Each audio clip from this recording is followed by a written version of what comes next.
So I recently snagged this Shaker Vibrato off Guitar Center's website.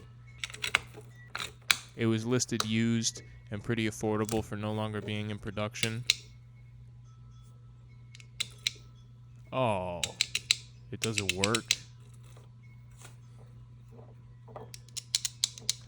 Well, that's not cool. I didn't know used meant busted. Well, what do you expect? May as well fix it. Alright, so if my suspicions are confirmed, we're just dealing with a broken foot switch. In order to prove that, I should be able to power the pedal internally with a quirky little jumper wire, so I'll need to get the back plate off to have a look inside.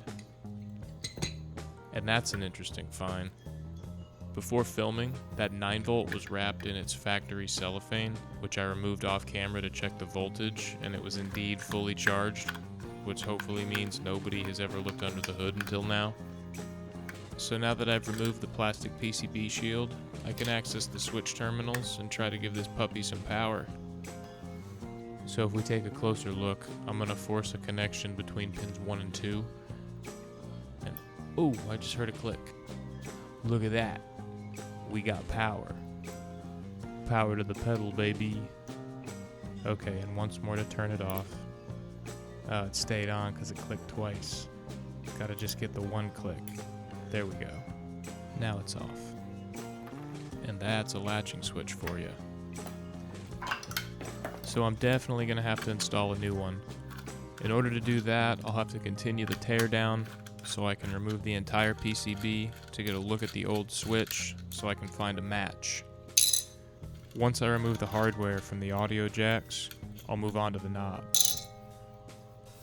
They pull off with a gentle pressure, so don't go yanking anything. Then I can unscrew the rest of the potentiometers.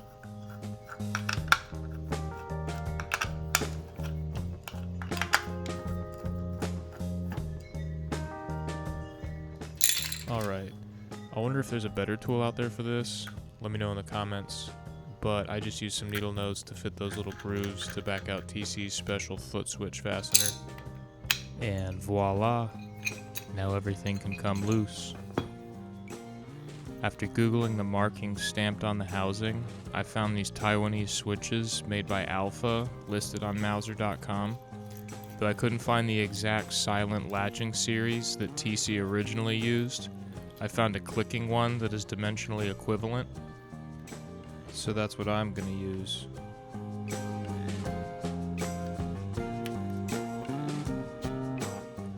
Now the fun begins.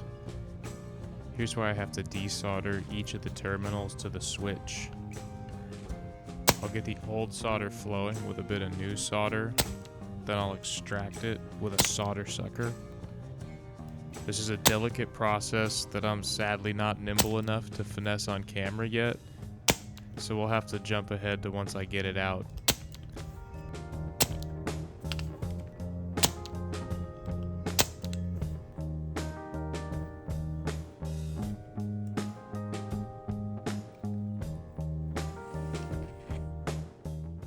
Alright, now that that broken switch is finally removed, I can go ahead and fit the new one.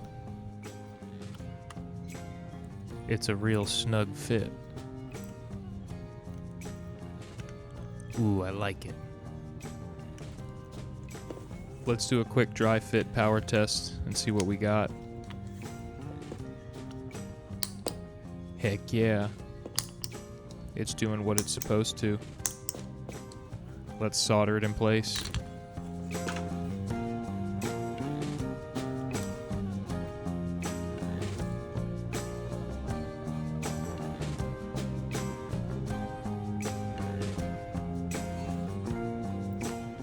So, I've been struggling today with my solder tip. I honestly think I need to take it apart and clean it.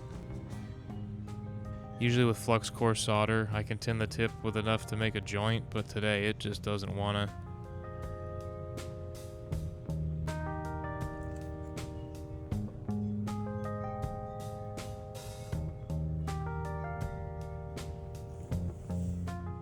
I end up just having to add more fresh solder, then it began to flow beautifully.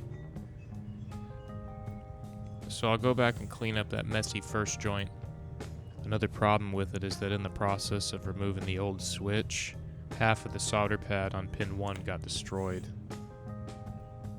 Smash that subscribe button if you've ever experienced a stubborn solder joint.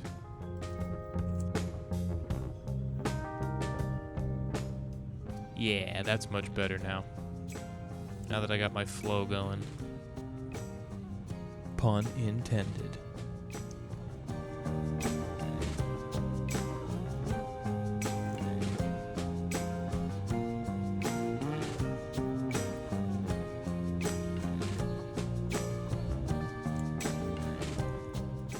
Now that soldering is complete, I'm going to clean off any excess flux with some isopropyl.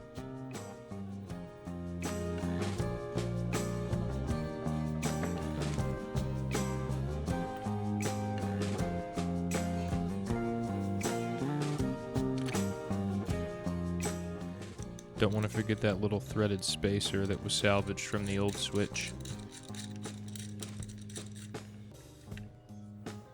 Okay, now I can start putting everything back in the box. Gotta make sure all the wobbly pots line up.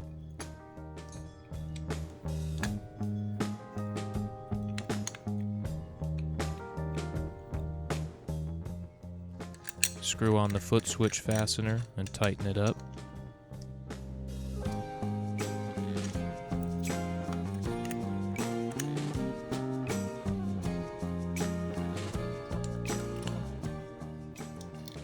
Now it's just adding the washers and fastening all the nuts for a minute.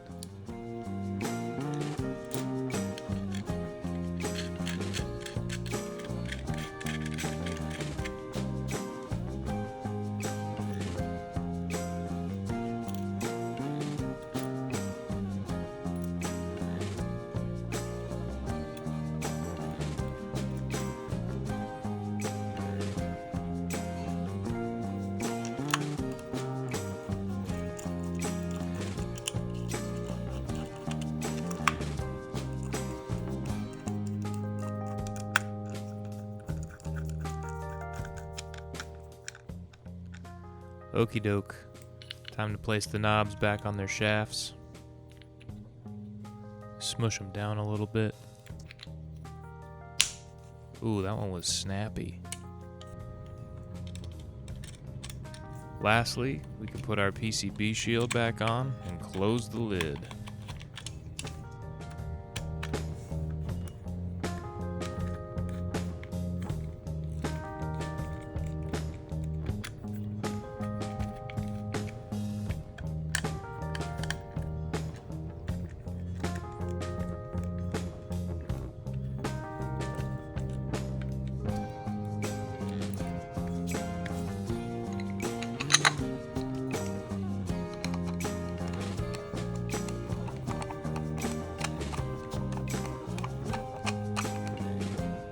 Alright, with everything back together, let's give it the final check.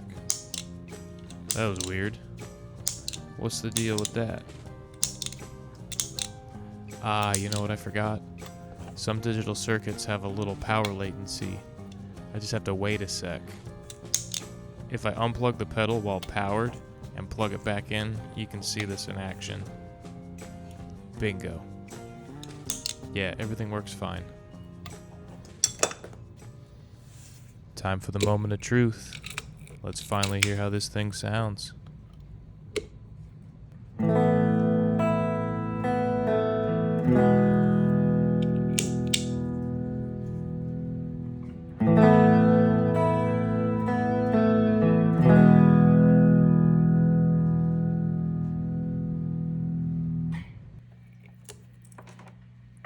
Speed it up.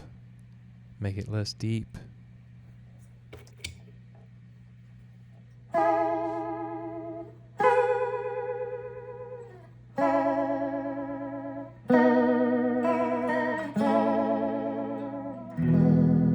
Nice and shaky.